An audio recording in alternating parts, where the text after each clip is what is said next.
the Earth. As far as we know, it's the only home to life in the universe. So what makes our planet so special? To find answers, we must travel back in time. See the first humans walk the Earth. Ride each colliding continent. Face killer dinosaurs. Dive into oceans full of bizarre life forms. Feel the bitter chill of global ice ages. And experience the fury of cosmic missile attacks.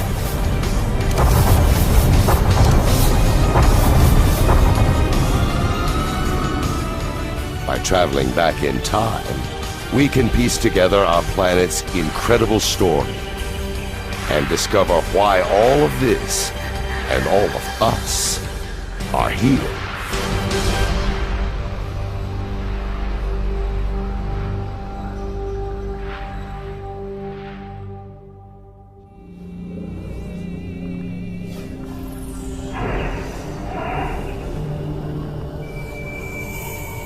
The journey starts almost 5 billion years ago. There's no sign of Earth just yet.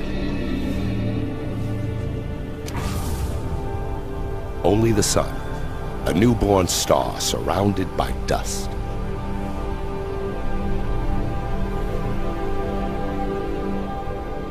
The Earth hasn't formed yet.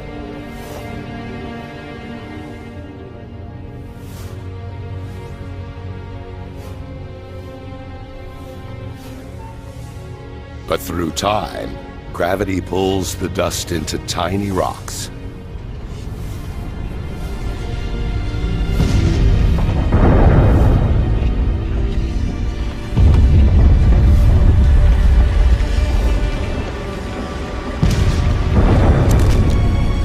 To our surprise, something as complex as a planet is made from nothing more than dust and rocks. Over millions of years, gravity pulls these rocks together to form the Earth. One of at least 100 planets circling the sun.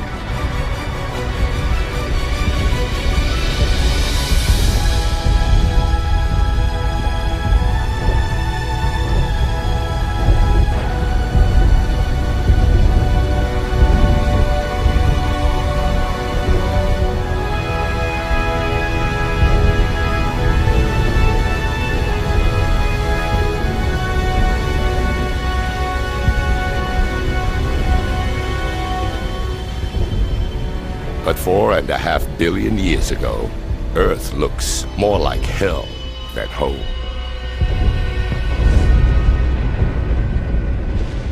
Up close, the temperature is over 2,000 degrees Fahrenheit. There's no air, just carbon dioxide, nitrogen, and water vapor.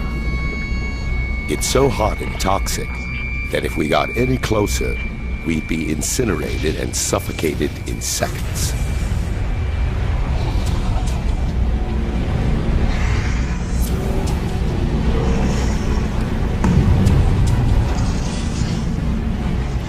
This newborn planet is a boiling ball of liquid rock.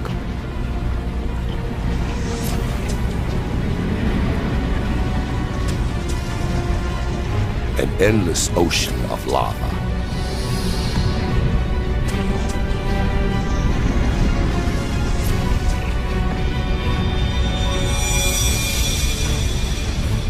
A young planet called Theia is heading straight for Earth. The size of Mars, it travels nearly 10 miles per second, 20 times faster than a bullet.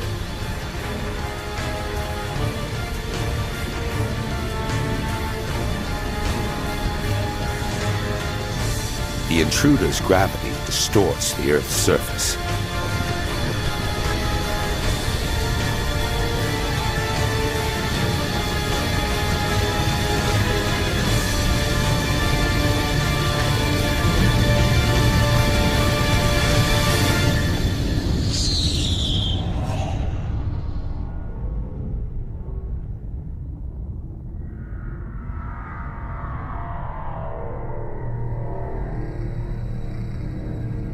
the blast wave races around the planet. It's as though both young planets turn to liquid.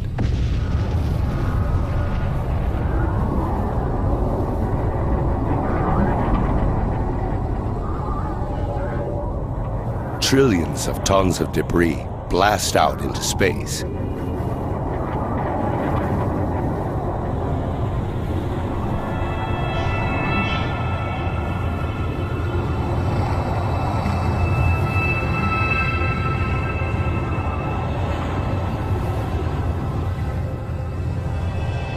But over the course of 1,000 years, gravity turns the rubble into a ring of red-hot dust and rock that circles the Earth.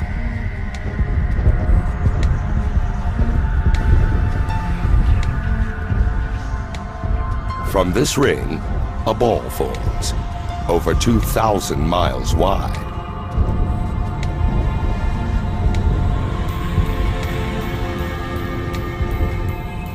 It's the birth of our moon.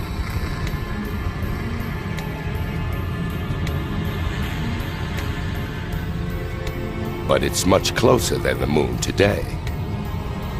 Just 14,000 miles away, instead of 250,000 miles.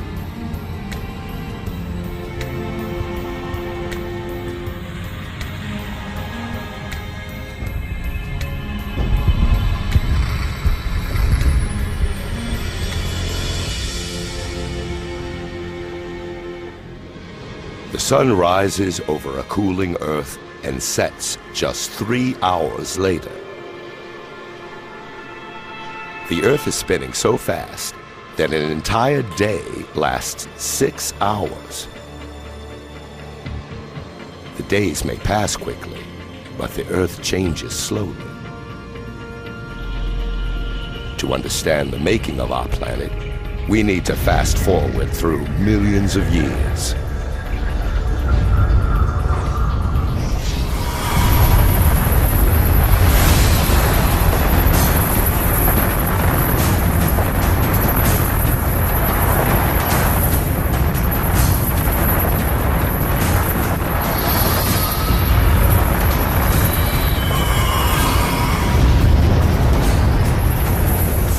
$3.9 billion years ago, a hail of meteors attacked the Earth.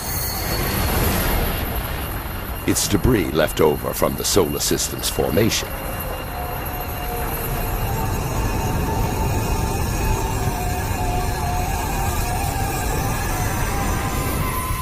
Inside the meteors are crystals that look like grains of salt.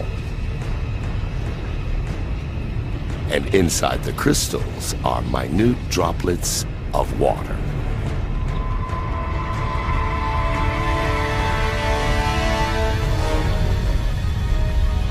These deadly missiles could contain the vital ingredient for life on Earth.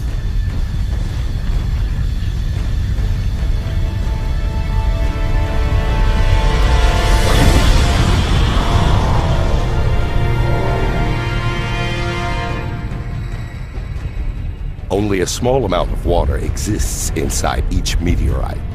But as they bombard the Earth for over 20 million years, pools of water grow. The Earth's core remains molten, but its surface has cooled enough to form a crust. The air is around 170 degrees. In the future, there's a chance we could swallow this very water. Every sip, every puddle, every drop of water in every ocean is billions of years old.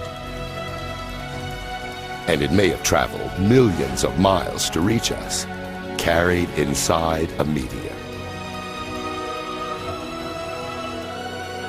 The Earth looks more familiar, but it's still a dangerous place. Winds are faster than the most destructive hurricanes today. It's a megastorm, whipped up by the planet's rapid rotation.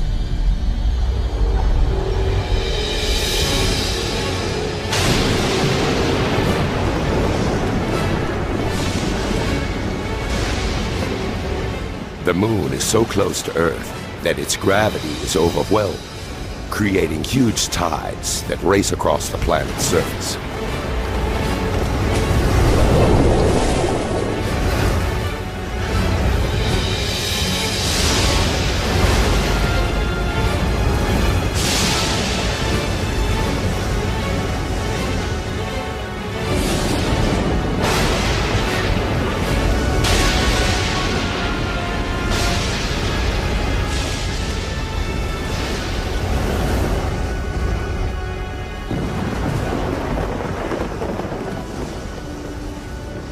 But over time, the moon moves away, the waves calm down, and the planet spins slower.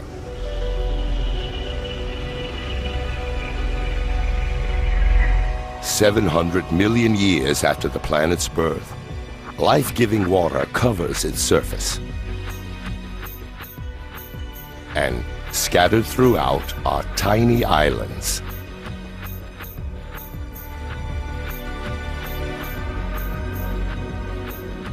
They seem to have appeared from nowhere. So how did they get here?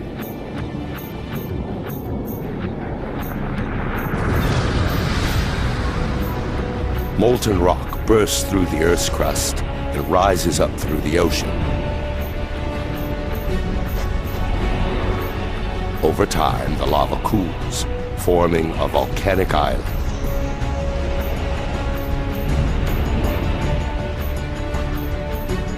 In the future, these islands will join together to form the first continents. Earth now has water and land. It's beginning to look like the planet we call home. But the atmosphere is still toxic, and the temperature is scorching. Life here is impossible.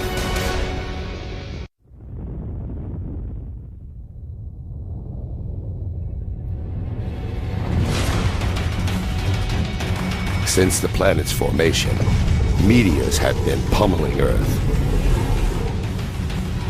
But now, 3.8 billion years ago, the assault enters a violent new phase. Some things disturb the orbits of these meteorites. In addition to water, the meteors carry something else.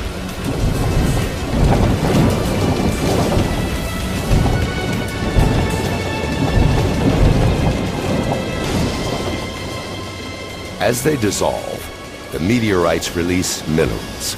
Carbon and primitive proteins made of amino acids are transported from outer space to the bottom of the ocean.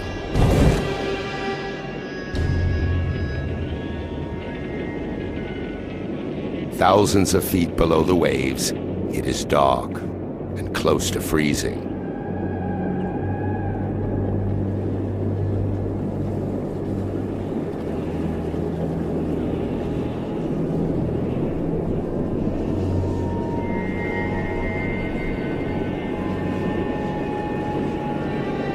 But a dramatic illusion is taking shape. Underwater chimneys spewing hot liquid.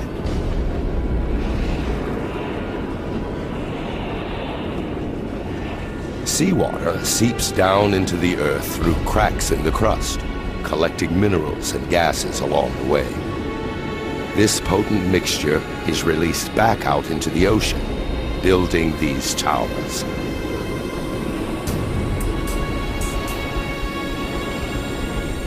Combined with the minerals and chemicals from the meteorites, the water becomes a chemical soup. It's impossible to know how or when, but somehow these chemicals come together to create life. The water is now full of microscopic organisms. These single-cell bacteria are the earliest forms of life on Earth.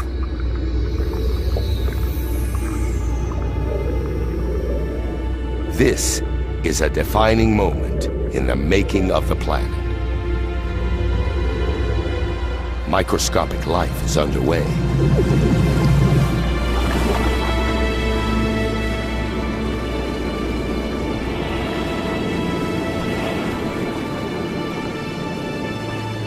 For hundreds of millions of years, nothing changes.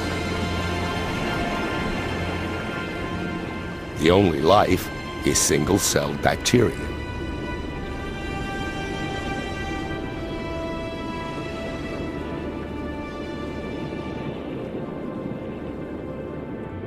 To find more complex life, we need to fast forward to 3.5 billion years ago.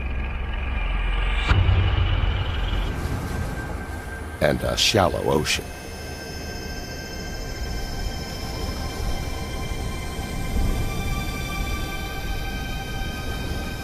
These look like rocks, or even plants, growing out of the seabed. Each mound is a colony of living bacteria called a stromatolite.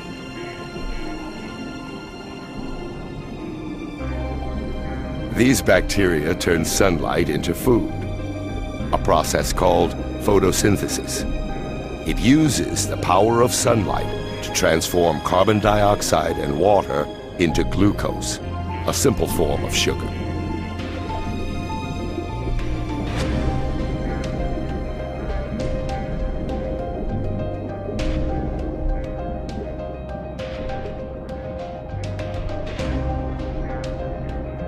And this magical transformation releases a byproduct, a gas called oxygen. Underwater, the stromatolites slowly fill the oceans with oxygen.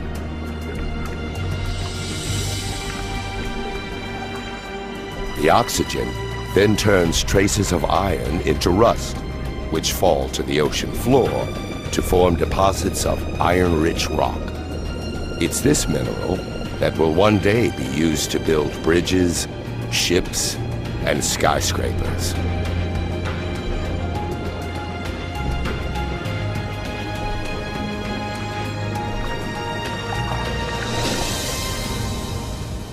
Above the waves, the oxygen transforms the atmosphere. These stromatolites are creating the most important element for life on Earth. Without them, virtually every living thing wouldn't exist.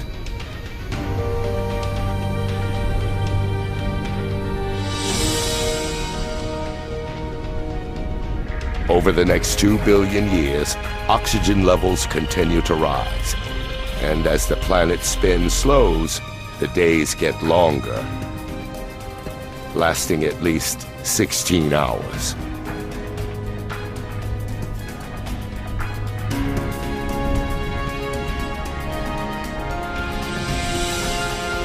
"3 billion years after the planet's birth, there's still no complex life. No plants, no dinosaurs, no humans. But the Earth has something unlike any other planet in this solar system. A force with the power to change everything."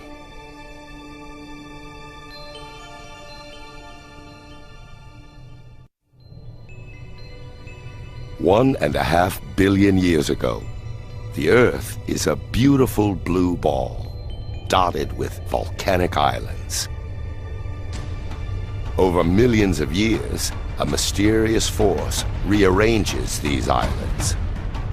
Hidden beneath the ocean, the Earth's crust breaks into vast plates. But even deeper, the Earth's core is so hot that it generates movement in the rock beneath the crust. These movements push and pull the plates around the globe, carrying the oceans and islands with them. Millions of years race by. Our planet is alive and changing. Over 400 million years, a vast new supercontinent takes shape. It's called Rodinia.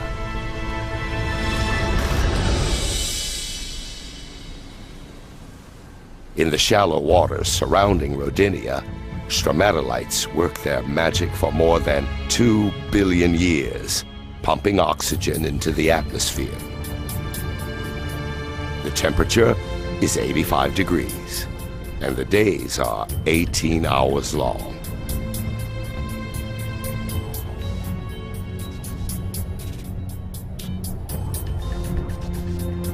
But this planet looks more like Mars than Earth.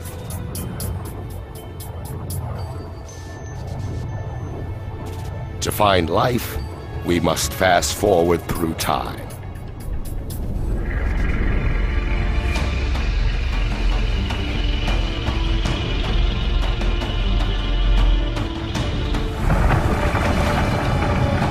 Washington State, 750 million years ago. A force deep inside the planet rips the crust to pieces. It's as though the world is breaking apart. And there's only one force powerful enough to do this: heat. It escapes from the Earth's molten core, stretching and weakening the crust. Inch by inch, year by year, the great supercontinent is splitting in two.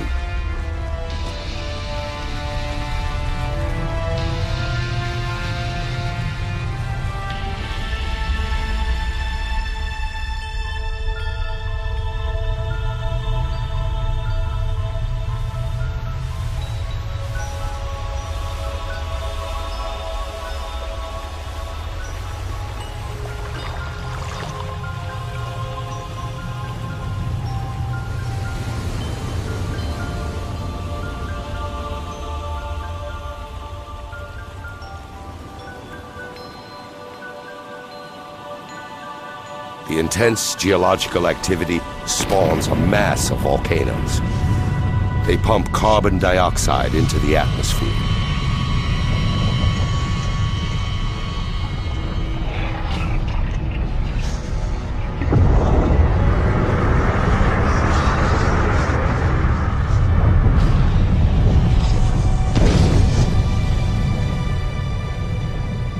The carbon dioxide mixes with water and creates acid rain.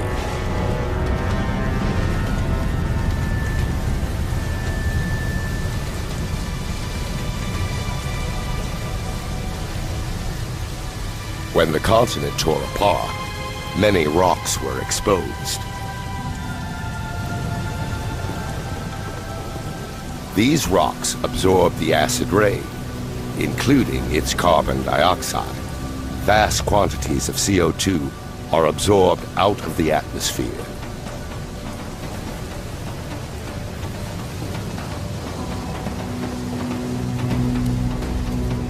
Now, there's not enough carbon dioxide in the air to trap the sun's heat around the planet.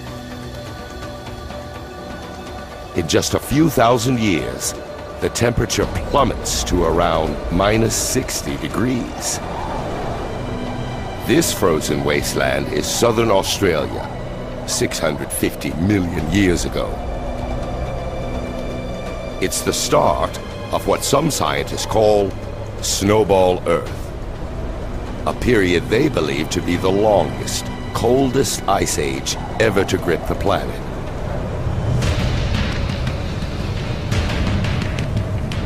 A vast wall of ice looms thousands of feet high. And it's unstoppable. The more ice there is, the more sunlight it reflects away from the planet, and the faster the ice spreads. Nearby is a second ice sheet, just as high. The two sheets spread away from the poles toward each other to meet at the equator.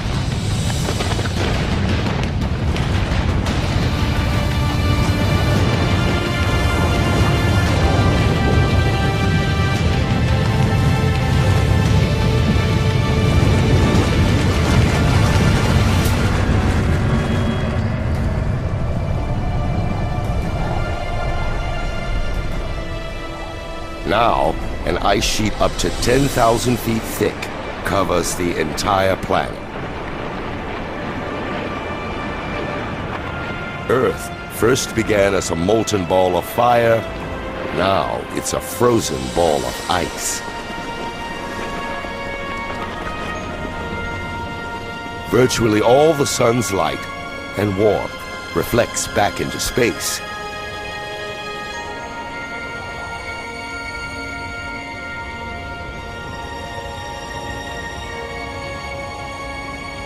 And it seems as though nothing, not even the sun, can rescue the planet now.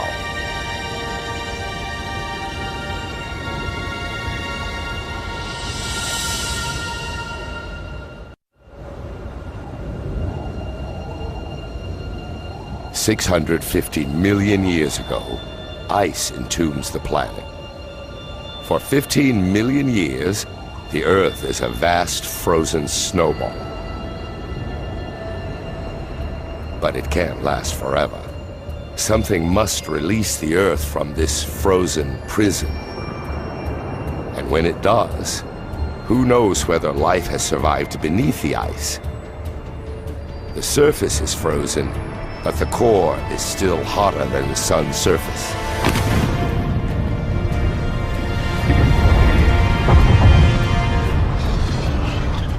Volcanoes have been erupting since the world began to freeze.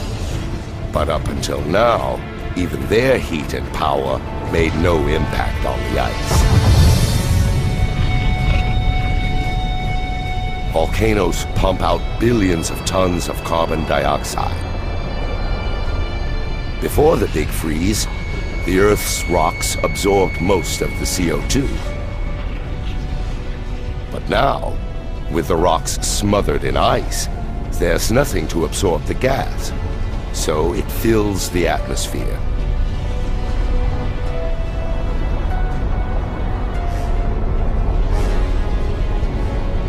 Like a blanket, it traps the sun's warmth around the planet, allowing the temperatures to rise. Now, after 15 million years, the ice begins to melt.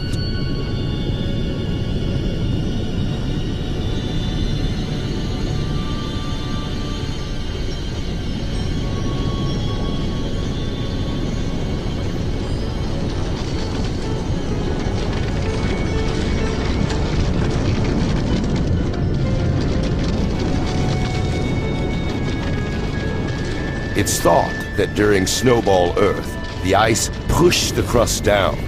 But now, as it melts, the crust bounces up, creating fissures and weak spots, and more volcanoes.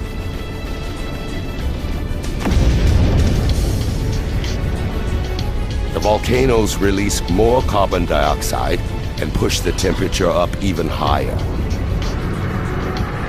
The melt gathers momentum, and oxygen levels rise. Through a series of chemical reactions, the ice has created oxygen. While the planet was frozen, the sun's ultraviolet rays reacted with water molecules in the ice to produce hydrogen peroxide, a chemical rich in oxygen.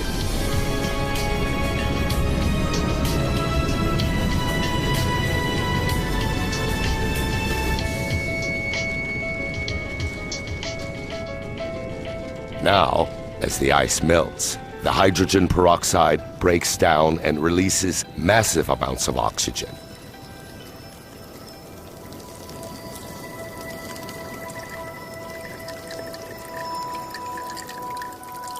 The Earth is waking up, and it's a very different place.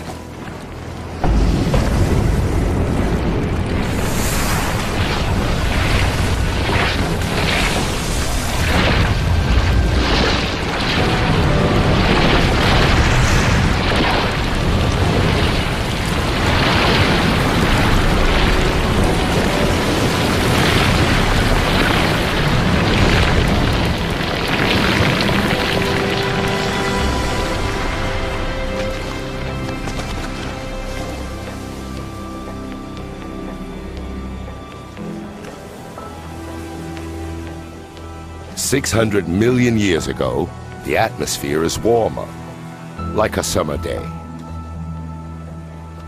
And the days are about 22 hours long.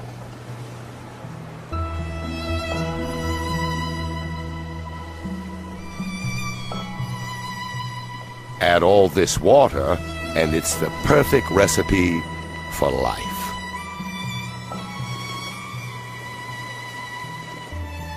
Before Snowball Earth, primitive bacteria emerged in the oceans. But surely they couldn't have survived an ice age 75 times longer than the entire span of human history. If something has survived, then life may be found where it was last seen, in the oceans.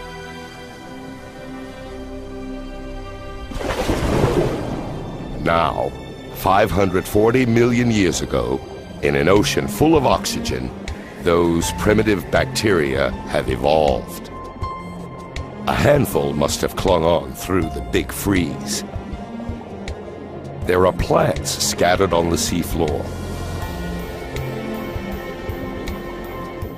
And something else. What looks like an armored slug takes up residence. It's called Wiwaxia, a new generation of complex multi-celled organisms. The Earth enters one of the most dynamic periods in its history, the Cambrian explosion. Increased oxygen levels allow creatures to grow larger and develop bony skeletons. There are worms, sponges, and these trilobites, distant relatives of insects, lobsters, even scorpions.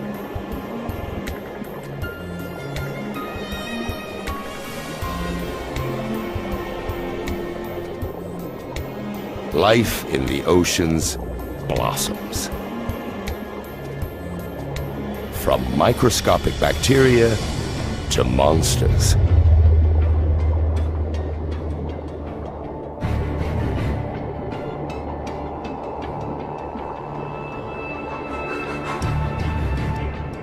This is Anomalocaris.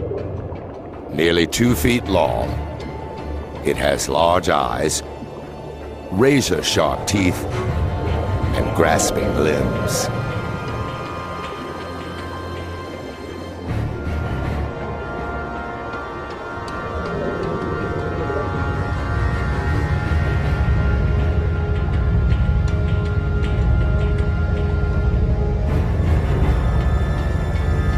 All it has to do is take its pick.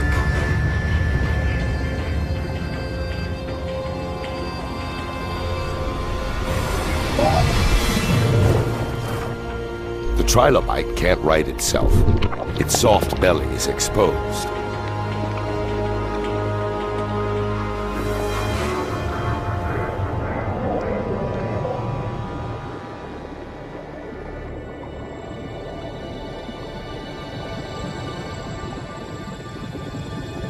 Also found in the sea is Pichia, only 1.5 inches long.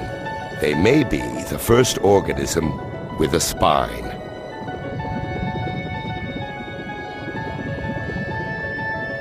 Over millions of years, this simple structure will evolve into the spine that keeps us standing.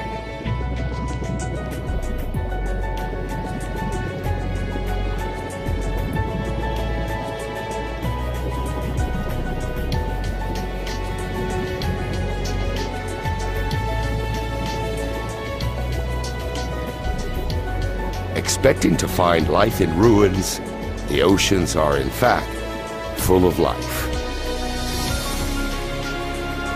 Where trilobites scavenge, monsters prowl, and where creatures begin to take on familiar forms.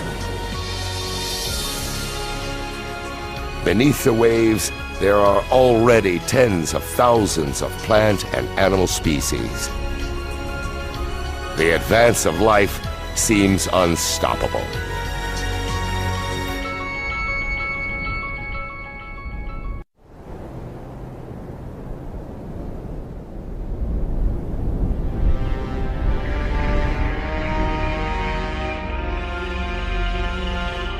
$460 million years ago, the plates had been moving again. A new continent now exists, Gondwana. It's 90 degrees and oxygen levels are close to what they are today. The land should be covered with plants and crawling with creatures. But there's not much here, besides a few patches of algae.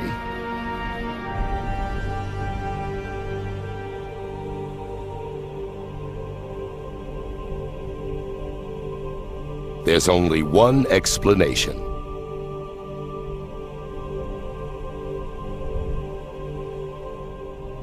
The sun. It blasts the surface with deadly radiation. So the complex life in the ocean doesn't stand a chance on land. But 30 miles up, where the rays enter the Earth's atmosphere, something is happening. When oxygen meets the sun's radiation, it turns into another kind of gas called ozone. This gas forms a blanket around the planet and absorbs the lethal radiation. Over 120 million years, the ozone layer gets thicker and prevents more and more radiation from reaching the Earth's surface. Without this layer, life on land simply wouldn't exist. Now, shielded from radiation, life takes off. Small, mossy lumps are the first land plants. They pump out even more oxygen. Levels soar.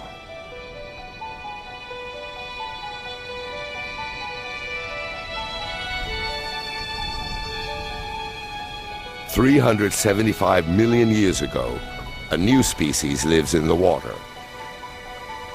Swimming.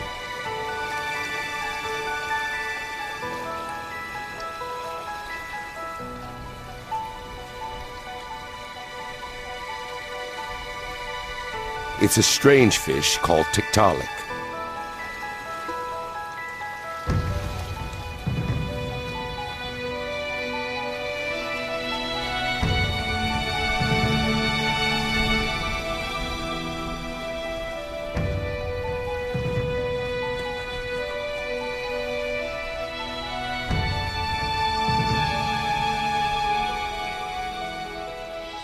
It uses its neck to raise itself up.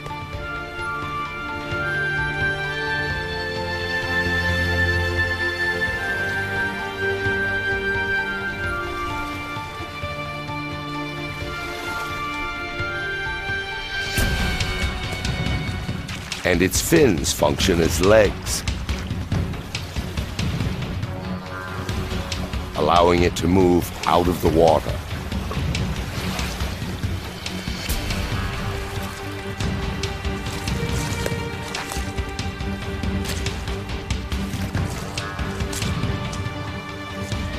This is one of the most important moments in the making of our planet.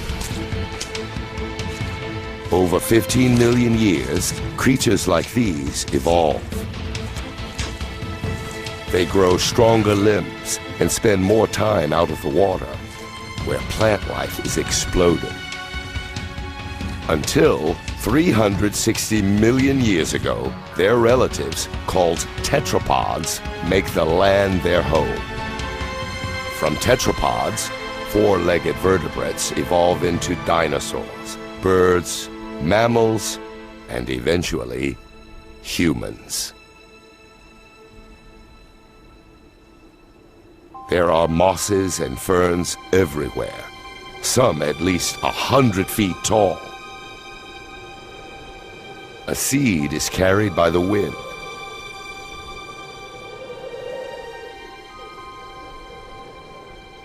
Until now, plants reproduced using spores, single-cell particles that need plenty of water to grow. But this seed is miles from water. This embryonic plant has its own food and water supply.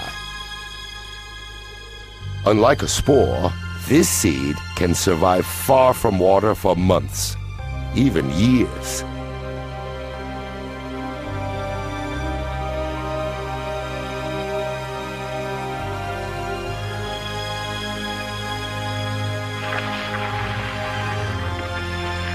The humble seed spreads life across the planet, and each tree and plant pumps out even more oxygen.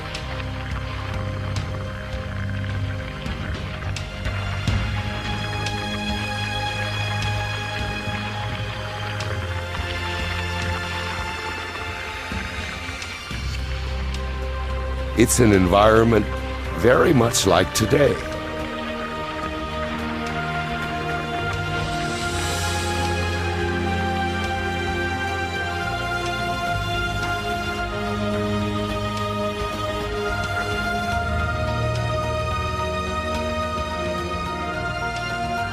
The planet has come a long way, from a lump of burning rock and dust to a blue and green world bursting with life.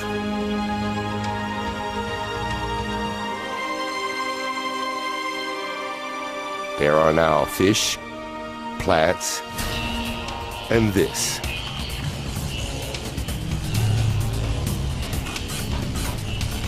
The dragonfly. It's called Meganeura. This insect is the size of an eagle. What were once legs have evolved into wings, extending the dragonfly's hunting territory over a vast area.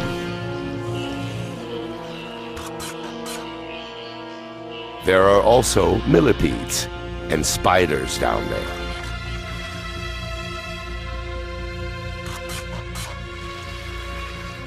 These creatures, called arthropods, were among the first to set foot on land hundreds of millions of years ago.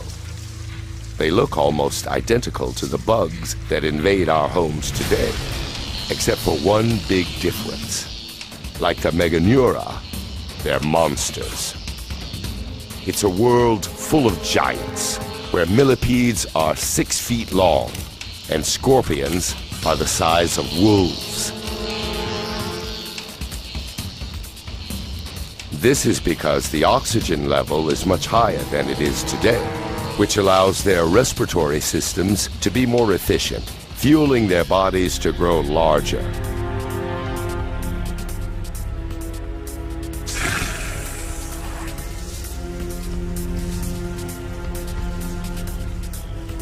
So far, animals have been laying their eggs in the water.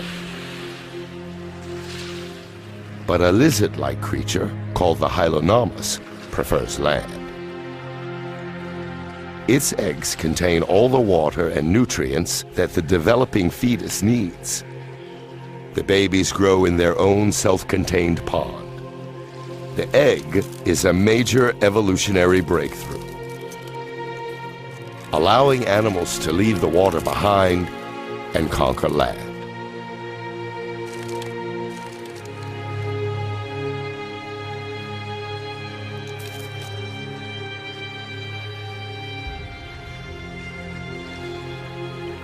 This baby Hylonomus leads the advance. As a new creature, the reptile.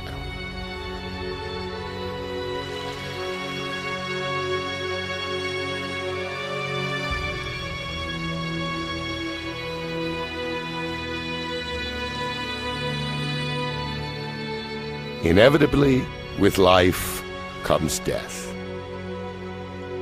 Dead plant matter builds up and decays into dense, soggy layers. Over hundreds of millions of years, rocks cover these layers, and heat from the Earth's core and pressure from the overlying rocks transform these layers into seams of coal. Each lump of coal burned today is made of plants that died 300 million years ago.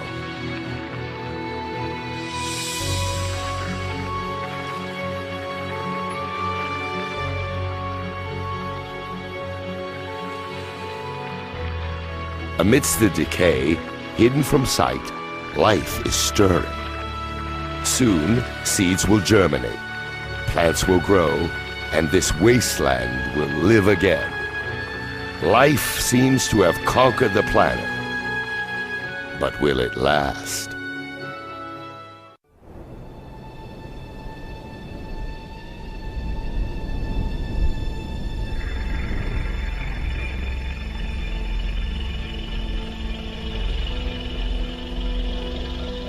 A herd of creatures graze the Siberian plains.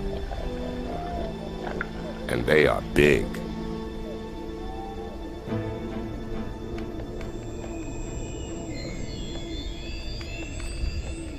Evolution takes a huge leap forward. Small lizards are now giant reptiles. These scutosaurs are distant relatives of turtles.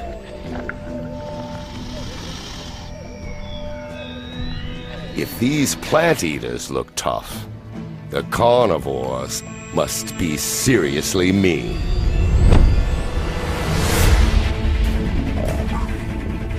Like this Gorgonopsid, a perfectly engineered prehistoric killing machine.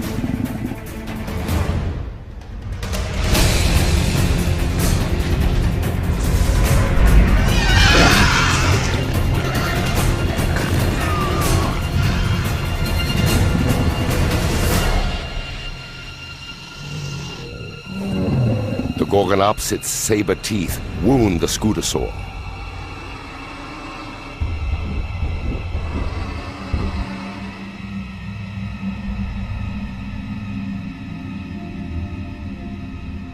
The predator watches as its prey grows weak from blood loss. But before it can make its final move,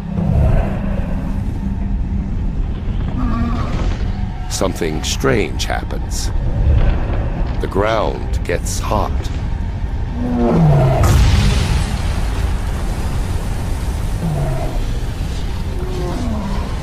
Enormous pressure builds beneath the surface, and lava spews into the air.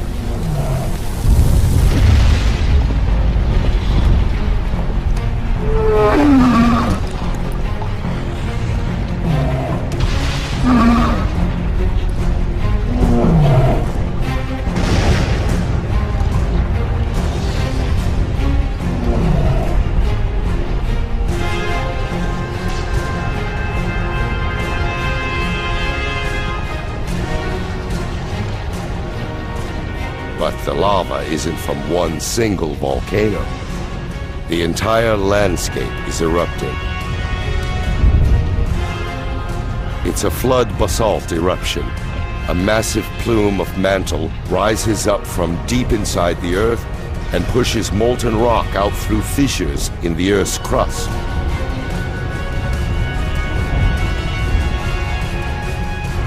The lush paradise is now a lifeless hell. The scutosaurs and the Gorgonopsids are dead. They're the first casualties in the greatest mass extinction the world has ever seen, the Permian extinction.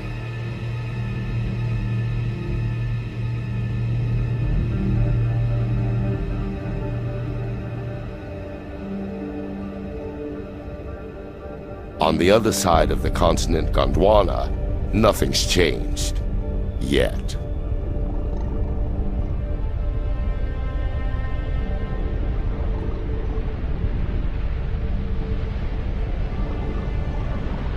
It appears to be snowing, but the temperature is about 70 degrees. It's actually ash, fallout from the eruptions some 10,000 miles away.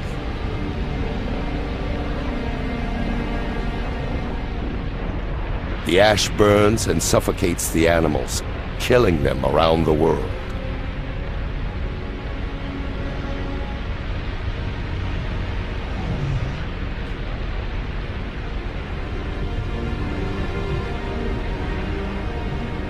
Sulfur dioxide from the eruptions fills the atmosphere.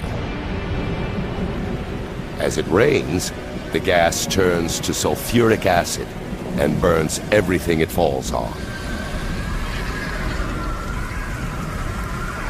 What was a local disaster has now turned global.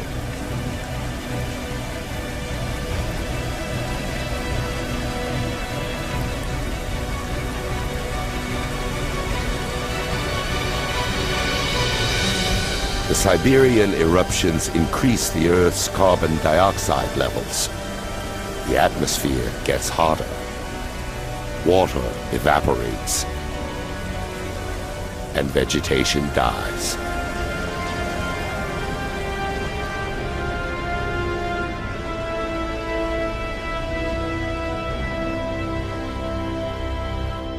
Around the world, life on land is being wiped out.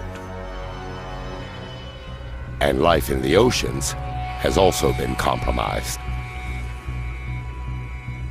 The waters turn pink.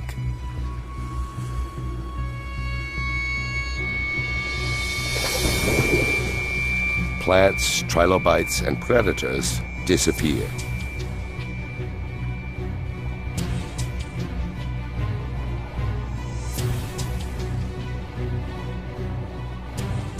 The new, hotter atmosphere heated the oceans and stripped them of oxygen. Now this pink algae is one of the few life forms that can survive in the stagnant water. The Siberian eruptions transformed the entire planet. Nothing, not even the deepest ocean floor, is beyond their reach.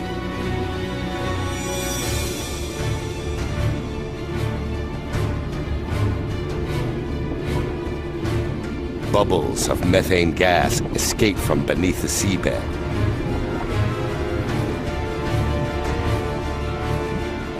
Methane is a greenhouse gas, at least 20 times deadlier than carbon dioxide. Until now, the gas has been frozen, but as the sea temperature rises, it begins to melt.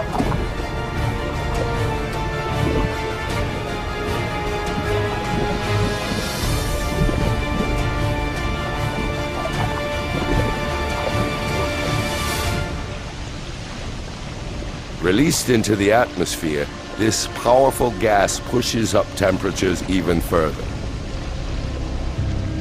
It's now almost 105 degrees, 11 degrees hotter than before the Siberian eruptions.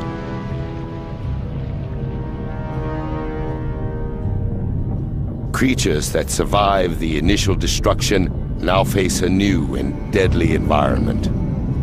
Few will live. It's been 500,000 years since the eruptions first began, and all this time, the lava's been pouring out. By now, it covers an area the size of the United States, with a layer of molten rock nearly 4 miles deep.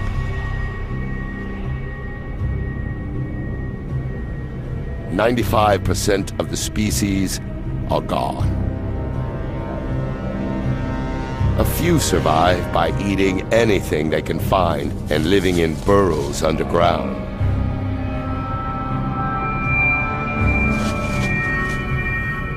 But everything else is dead. 250 million years ago, the Earth reverts back to an almost lifeless planet. But that's about to change again.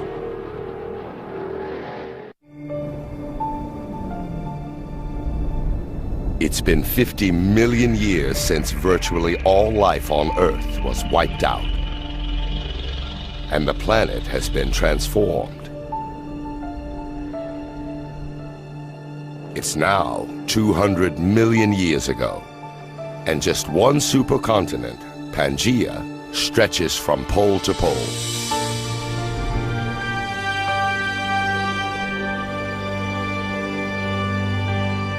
After the trauma of the mass extinction, the planet heals. Temperatures stabilize. The acid rain neutralizes and vegetation returns. With 95% of all life on Earth wiped out, the field opens for a new species to emerge. One that will dominate the planet like no other.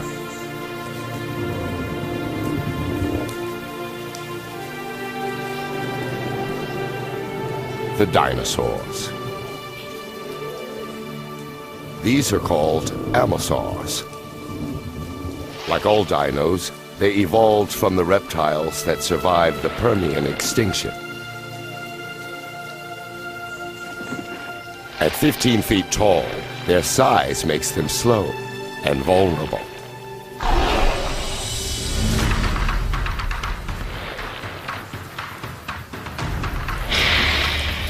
Nearby is the Dilophosaurus.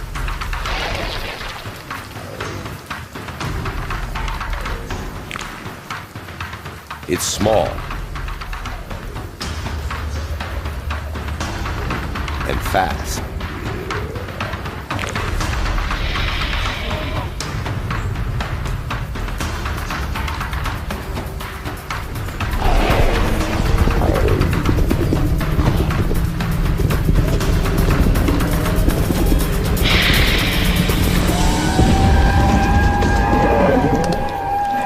The Ammosaurus is too big a meal for one Dilophosaurus, but not for two.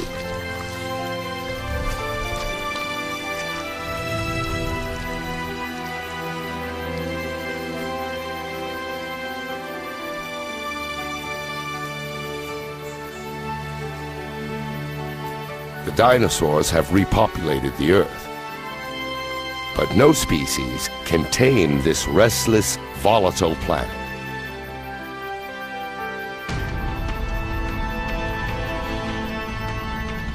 The Earth's crust is thinning.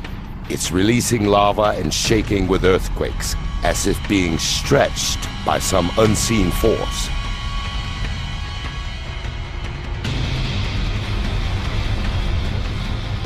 It's also happening near what will become North America's eastern seaboard.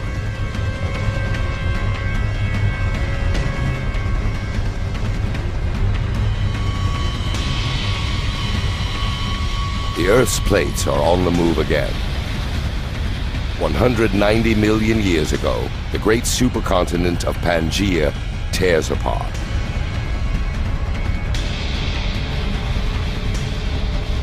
A vast slab of land breaks away, creating a chasm.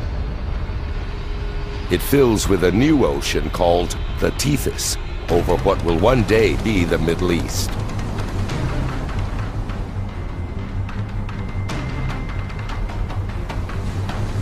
Currents push nutrients up into the coastal waters.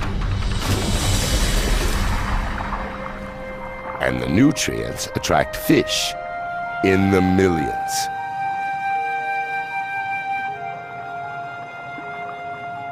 But again, with so much life, also comes death. Dead fish and plankton carpet the ocean floor. Over the next 10 million years, layers of rock will bury and heat the dead creatures. Ancient fish and plankton will become oil.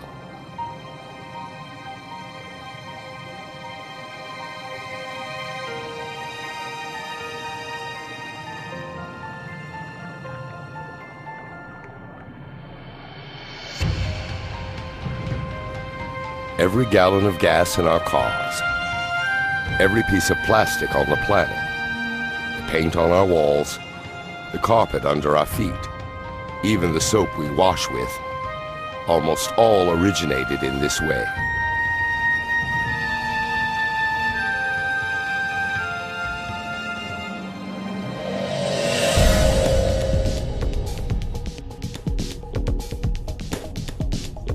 180 million years ago, the North American plate is still moving away from the European and Asian plate.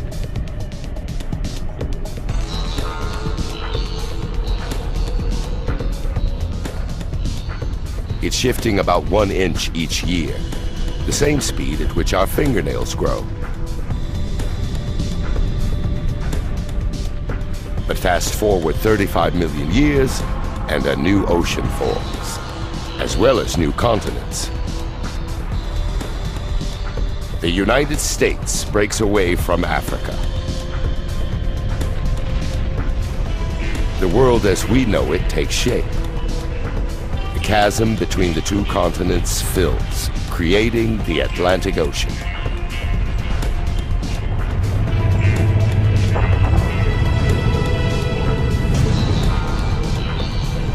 And in the middle lies a volcano.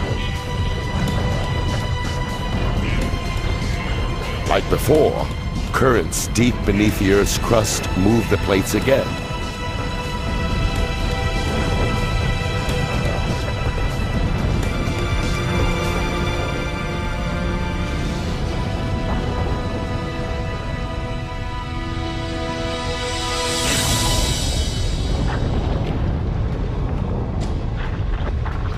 The entire seafloor tears in two and is pushed up into a ridge of mountains and volcanoes. It grows higher than the Himalayas and longer than the Rockies. The water here is hot, as molten lava forces its way out from deep inside the Earth. As the lava cools, it creates a new range of volcanic mountains and a new ocean floor. Pangaea breaks apart, and our world rearranges again.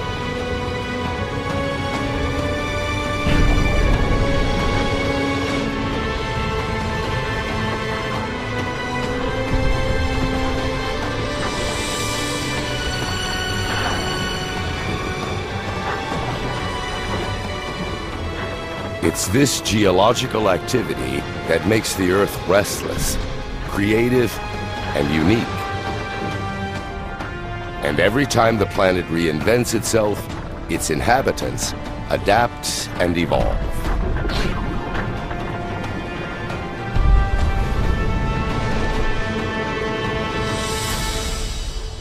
Like the ichthyosaurs. Their reptile ancestors lived on land, but as the planet changed, so did these animals. They grew fins and moved into the newly formed Atlantic Ocean.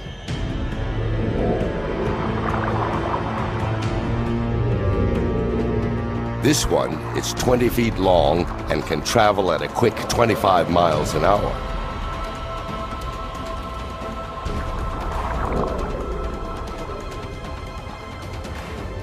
It's the ocean's fastest creature and most efficient predator. It rules the oceans for 50 million years.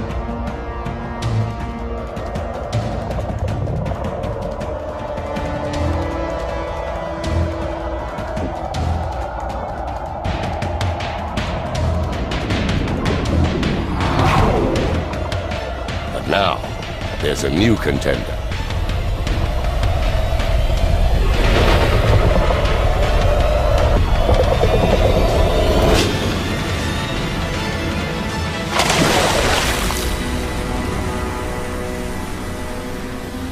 Pliosaur. Longer than a bus and as heavy as a truck, its jaws are 8 times more powerful than a great white shark's, with teeth 12 inches long.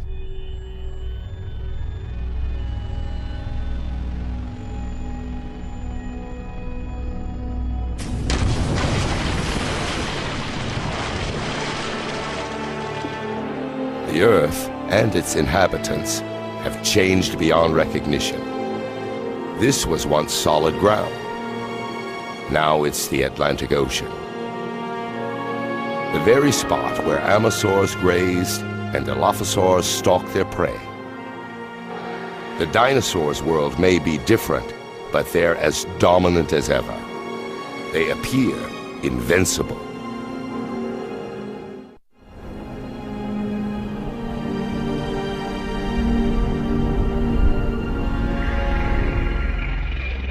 They're one of the planet's most successful species. They've survived volcanic eruptions, earthquakes, and entire continents splitting apart.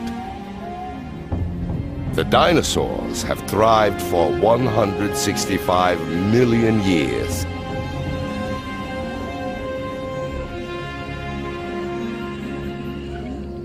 A number of mammals have also survived, like this shrew-like animal.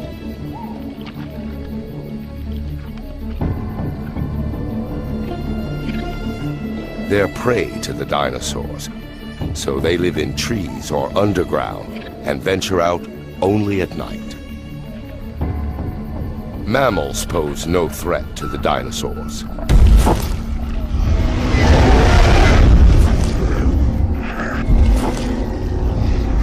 Nothing on Earth can challenge their dominance.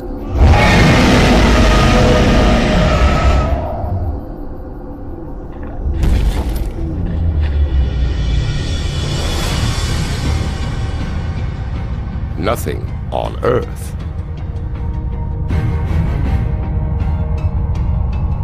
A large piece of space rock heads toward Earth.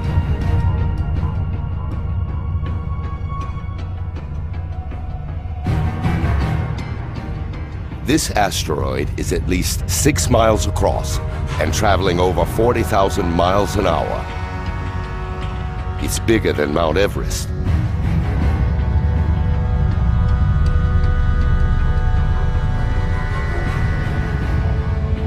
And heads straight for the Gulf of Mexico.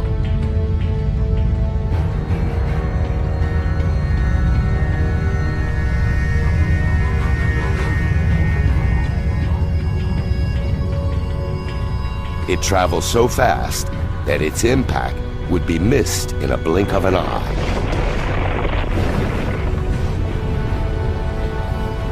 A split second changes the world forever.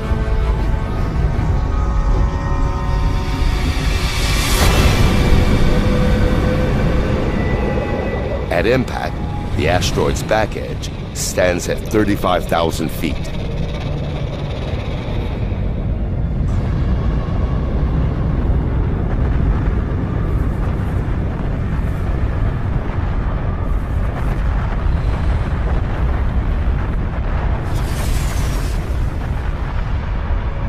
It strikes with such immense force that it destroys everything it hits.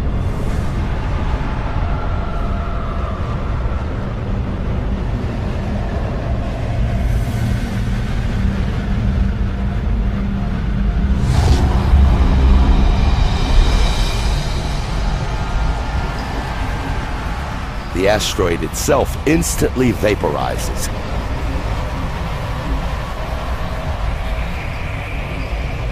Unleashing the energy of millions of nuclear weapons.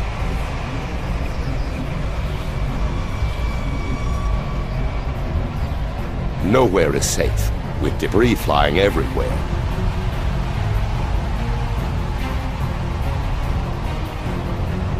Debris as big as entire city blocks circle the Earth.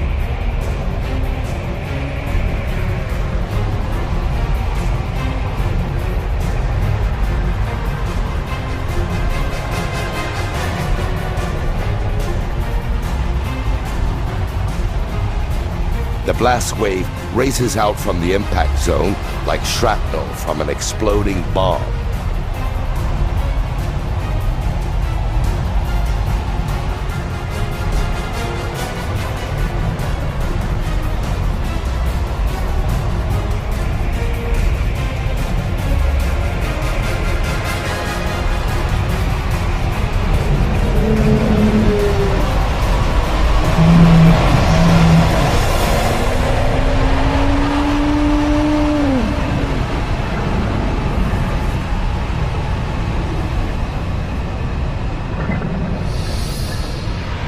minutes after impact, hundreds of miles from where the asteroid struck, the Earth is under attack.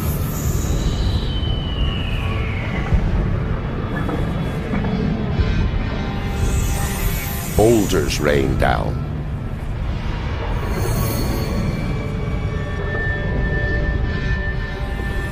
Earthquakes shake the ground.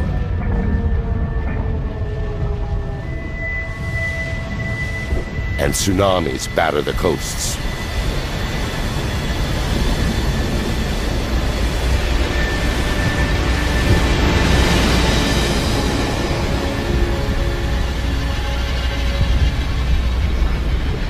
But the onslaught has only just begun. The plume of molten rock and dust spreads out and engulfs the planet. The entire sky acts like a giant lamp.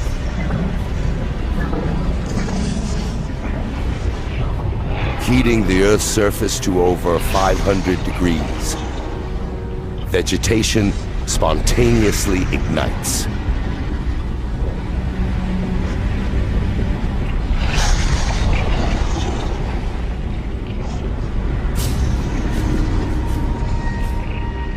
Even months after the impact, smoke and ash still block out the sun's rays. And with less sunlight, plants die and the animals starve.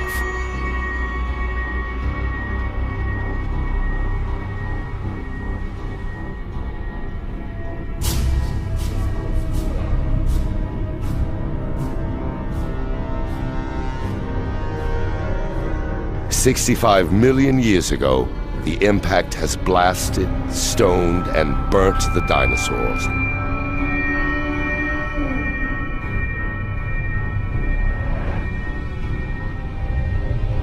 Their 165 million year reign is over.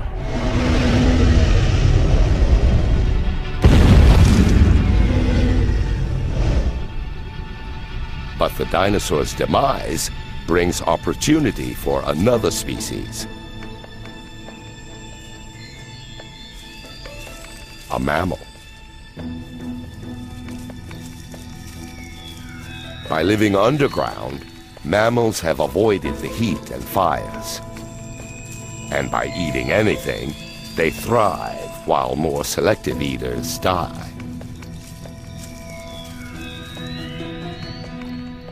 They're the unlikely inheritors of the dinosaurs' crown.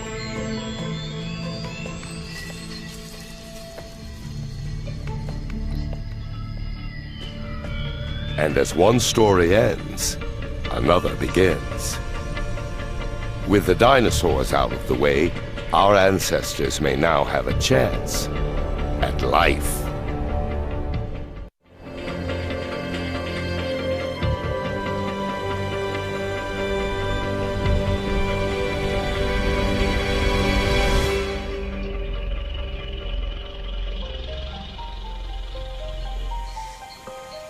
The dinosaurs are long dead. The planet is peaceful.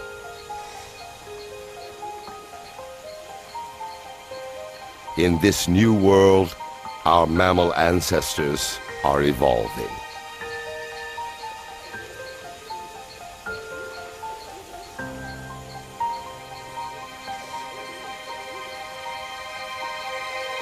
"47 million years ago, this lake, in what will one day be Germany, is the perfect place to spot them."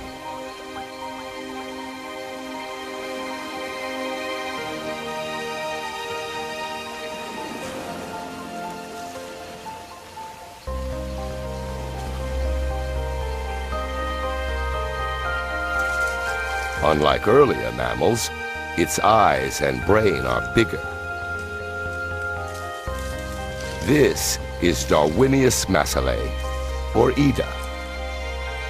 She looks nothing like humans, but fossil evidence today indicates that these creatures might evolve into monkeys, apes, and eventually humans.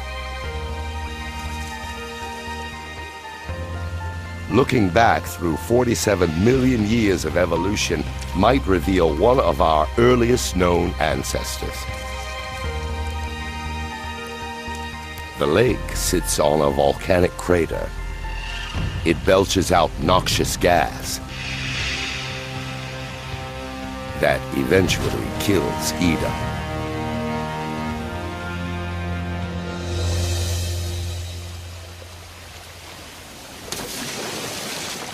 The lake preserves her in its oxygen-depleted depths. One day, when the water is gone and Ida's fossil is found, this primitive primate could help piece together the beginning of our own story, the story of human life.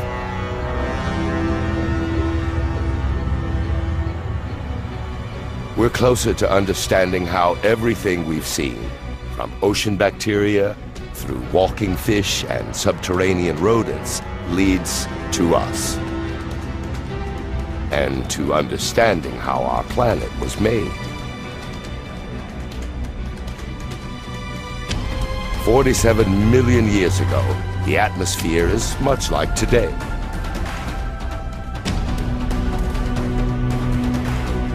Temperature is 75 degrees, and a day lasts just under 24 hours.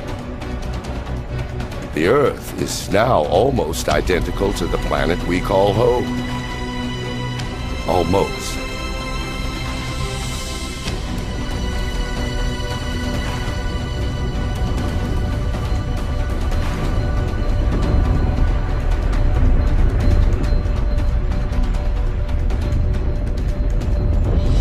The Earth's plates are on the move again. India moves north toward Asia.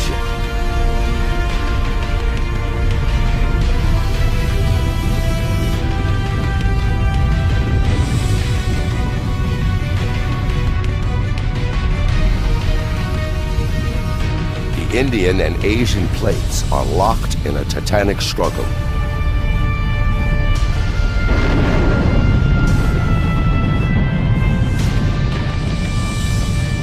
Neither plate is winning. As they buckle, the ocean floor contorts upward along a 1,500-mile line.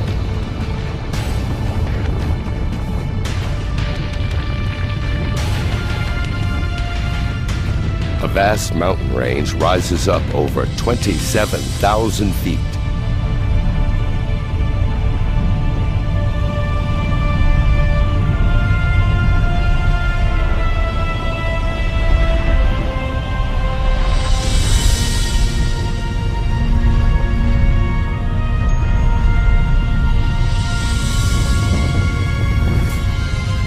These are the Himalayas.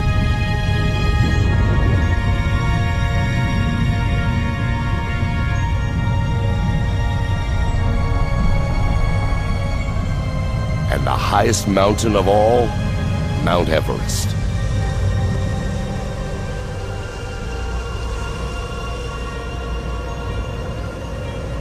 Its summit reaches up into the Earth's jet stream, the same altitude where planes fly.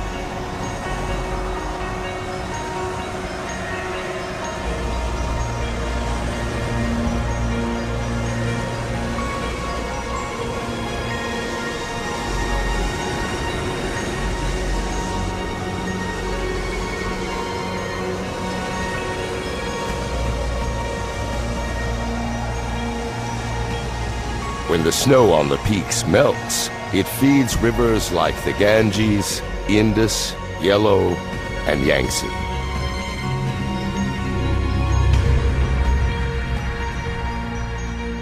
The Himalayas are like a vast water tower. One day, their rivers will supply water for almost half the world's population.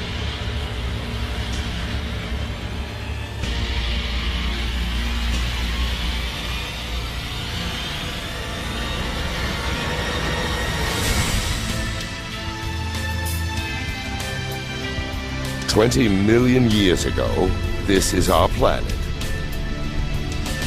with every continent and every ocean as we know it.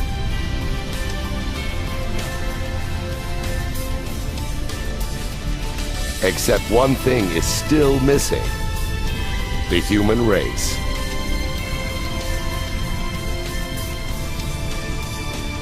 And for humans to evolve, something needs to change.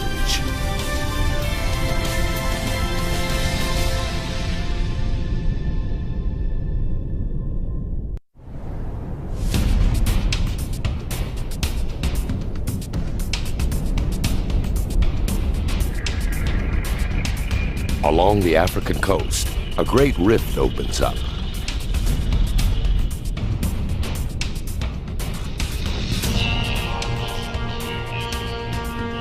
It stretches nearly 4,000 miles.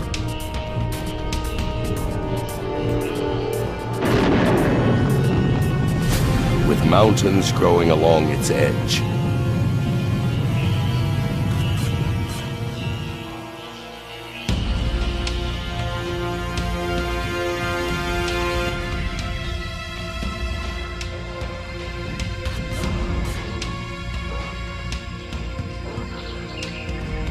This ape-like creature may stay in these trees forever, but its world is changing.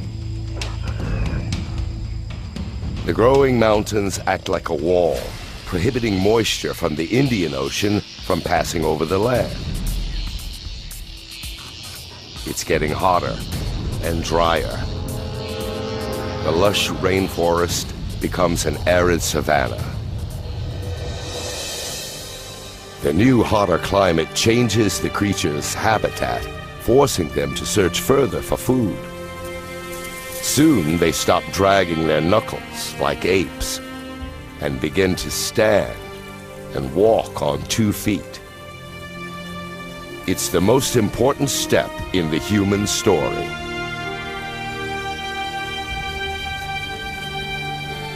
This mountain range could be the reason humans walk on 2 feet.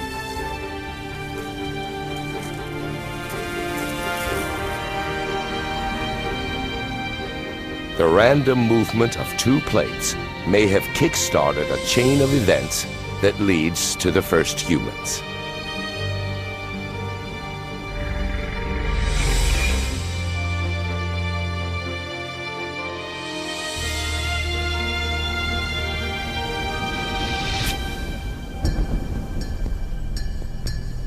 A man and child, a scene very much like today, but it's 1.5 million years ago. They are an early species of human called Homo erectus. And these are the first footprints like our own. Civilizations past and present. Everyone that's ever lived. The greatest inventions, the most brilliant ideas, human history in all its complexity and splendor begins here and now.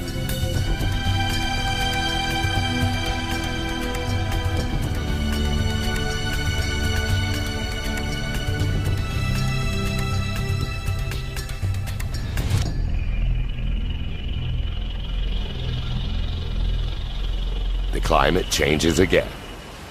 70,000 years ago, sea levels fall. And the gap between Africa and Arabia shrinks to just 8 miles.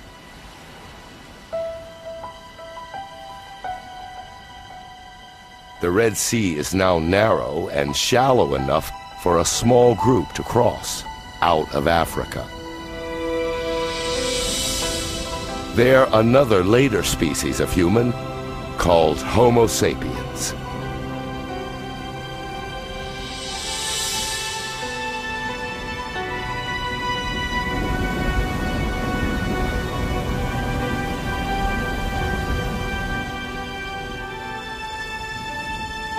Scientists believe that the entire world beyond Africa was populated from descendants of these 200 individuals.